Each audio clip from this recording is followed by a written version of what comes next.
Hello guys, welcome back to my channel. ഇന്ന് നമുക്ക് ഒരു അടിപൊളി തട്ടുകട സ്റ്റൈൽ 65-ൻ്റെ റെസിപ്പി ഒന്ന് നോക്കിയാലോ. അപ്പോൾ ആവശ്യമായ ഇൻഗ്രീഡിയൻസ്: പച്ചമുളക് എരിവിനനുസരിച്ച്, പിന്നെ കൊച്ചുള്ളി വലുതായതുകൊണ്ട് ഞാൻ 3 എടുത്തിട്ടുള്ളൂ.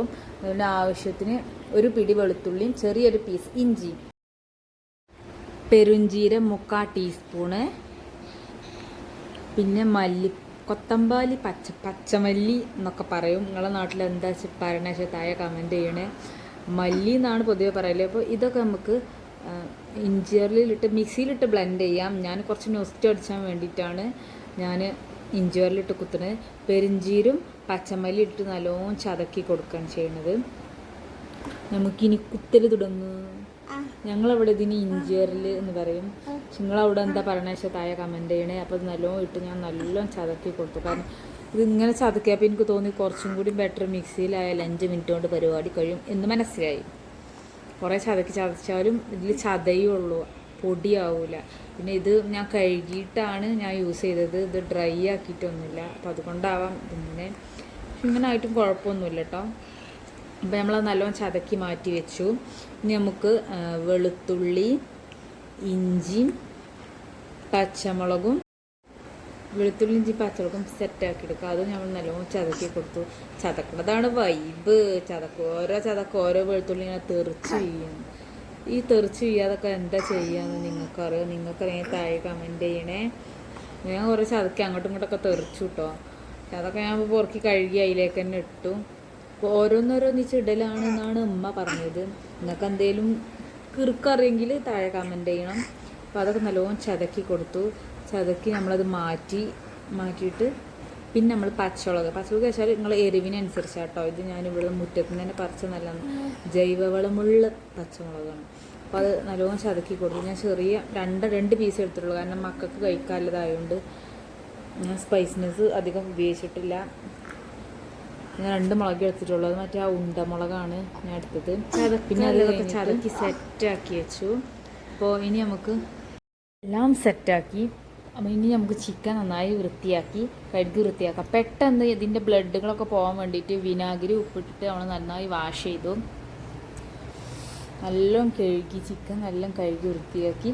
ഇതിട്ട് 1-2 പ്രാവശ്യം കഴുകിയാൽ മതി. പിന്നെ എനിക്ക് പ്രത്യേകിച്ച് നാമൂസ് ഇച്ചിരി കൂടുതലുണ്ട്. ഞാനൊരു 5-6 പ്രാവശ്യമെങ്കിലും ഞാനിത് കഴുകിയിട്ടുണ്ട്.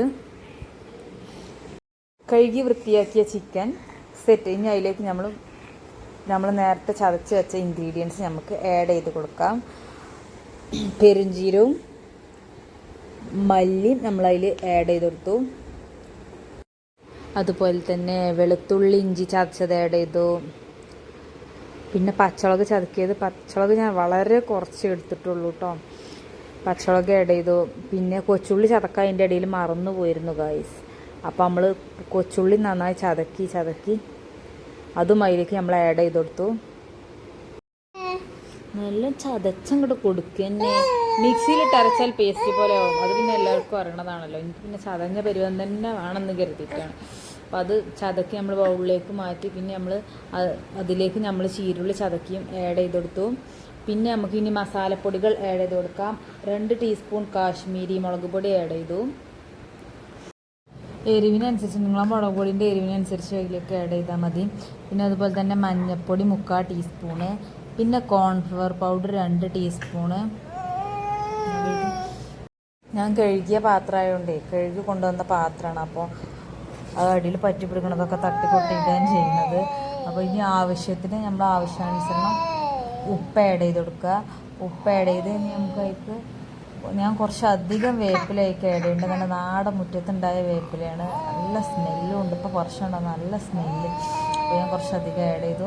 നമുക്ക് അതിലേക്ക് കോക്കനട്ട് ഓയിൽ ഒഴിച്ചിട്ട് പ്രത്യേകം ശ്രദ്ധിക്കണേ. നമ്മളെ കോക്കനട്ട് ഓയിൽ തന്നെ ആഡ് ചെയ്ത് കൊടുക്കണം. അപ്പോൾ ആവശ്യത്തിന് ഞാനൊരു 1/2 കപ്പോളം ഞാൻ കോക്കനട്ട് ഓയിൽ യൂസ് ചെയ്തിട്ടുണ്ട്. കോക്കനട്ട് ഓയിൽ യൂസ് ചെയ്ത് നല്ലോണം മിക്സ് ചെയ്തിട്ട് നല്ല മെല്ലോടത്ത് എത്തണം. സ്പൂണോട് നടക്കിയ പോലെ കൈ കൊണ്ട് തന്നെ മിക്സ് ചെയ്യണം.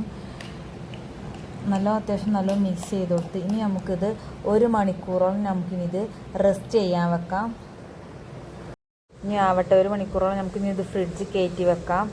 1 മണിക്കൂർ ഏറ്റവും കുറഞ്ഞത്. ഇത് ഒരു ഓവർനൈറ്റ് വെക്കുകയാണെങ്കിൽ കുറച്ചും കൂടി മസാലകളൊക്കെ പിടിച്ച് നല്ല ടേസ്റ്റ് ഉണ്ടാവും. അപ്പം നമ്മൾ മസാലയൊക്കെ പുരട്ടി സെറ്റാക്കി വെച്ചിട്ടുണ്ട്. ഇനി ഇത് കുറച്ച് കഴിയട്ടെ, എന്നിട്ട് നമുക്കിത് ഫ്രൈ ചെയ്തെടുക്കാം. ഇനി ഒരു അടപ്പൊക്കെ വെച്ചിട്ട് നമുക്ക് ഫ്രിഡ്ജിൽ വെക്കണമെങ്കിൽ വെക്കാം, പുറത്ത് വെച്ചാലും മതി, അങ്ങനെയൊന്നുമില്ല. അപ്പോൾ ഒരു 1.5 മണിക്കൂറായിട്ടുണ്ട്. ഇനി നമുക്കിത് ഫ്രൈ ചെയ്തെടുക്കാം. അപ്പോൾ പാൻ വെച്ചു, സ്റ്റൗ കത്തിച്ച് പാൻ ചൂടാക്കാൻ വെച്ചു. അപ്പോൾ ചട്ടി ചൂടായി, വെള്ളമൊക്കെ ഒന്ന് വറ്റി വരട്ടെ. അപ്പോഴേക്കും നമുക്ക് ചെറിയൊരു പണിയുണ്ട്. അപ്പോൾ സെറ്റായി, വെള്ളമൊക്കെ വറ്റിയൊക്കെ സെറ്റായിട്ടുണ്ട്. അപ്പം ഇനി ഇതിലേക്ക് നമുക്കിനി കോക്കനട്ട് ഓയിൽ, വെളിച്ചെണ്ണി തന്നെ പൊരിക്കാൻ മാക്സിമം നോക്കണേ, അപ്പോൾ അതിൻ്റെ ആ കറക്റ്റ് ഫ്ലേവർ കിട്ടുള്ളൂ. ആവശ്യത്തിന് നമ്മൾ എണ്ണ ഒഴിച്ചു കൊടുത്തു.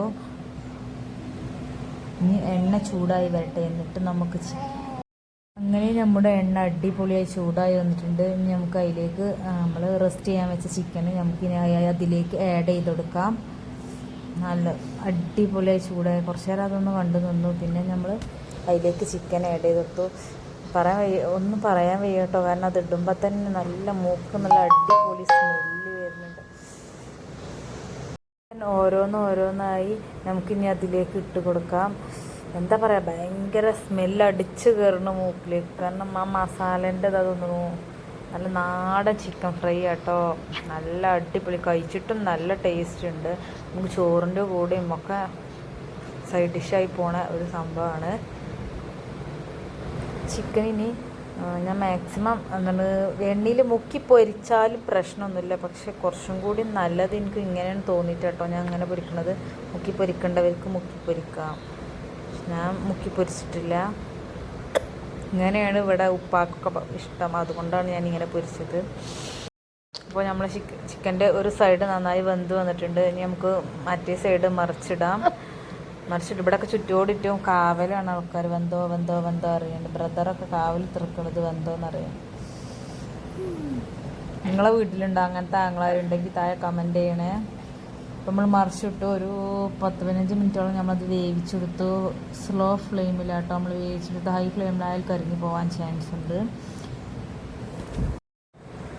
അപ്പം ഇങ്ങനെ മുരിഞ്ഞ് വരട്ടെ. ഞാൻ അടുത്തുനിന്ന് പോണേ ഇല്ല, എൻ്റെ സ്മെല്ല് നല്ല സ്മെല്ല്, ആ കറിവേപ്പിലിൻ്റെ സ്മെല്ല് എടുത്തറിയിക്കുന്നുണ്ട്. എനിക്ക് ഭയങ്കര ഇഷ്ടമാണ് കേട്ടോ കറിവേപ്പിലിൻ്റെ സ്മെല്ല്. ചിക്കൻ തട്ടുകട ചൈൽ ചിക്കൻ സെറ്റായിട്ടുണ്ട്. അപ്പോൾ നമ്മൾ ചിക്കൻ അത്യാവശ്യം നന്നായി വെന്ത് വന്നിട്ടുണ്ട്. അപ്പോൾ നമുക്കിനിത് പാനിൽ നിന്ന് മാറ്റി കൊടുക്കാം. നമ്മളെ തട്ടുകട സ്റ്റൈൽ ചിക്കൻ ഫ്രൈ സെറ്റായിട്ടുണ്ട്. ഇതുപോലുള്ള വീഡിയോസ് നിങ്ങൾക്ക് ഇഷ്ടമാണ്, ചാനൽ സബ്സ്ക്രൈബ് ചെയ്യാൻ, ലൈക്ക് ചെയ്യാൻ, ഷെയർ ചെയ്യാനും മറക്കല്ലേ. അടുത്ത വീഡിയോ ആയിട്ട് വീണ്ടും കാണാം. ബൈ.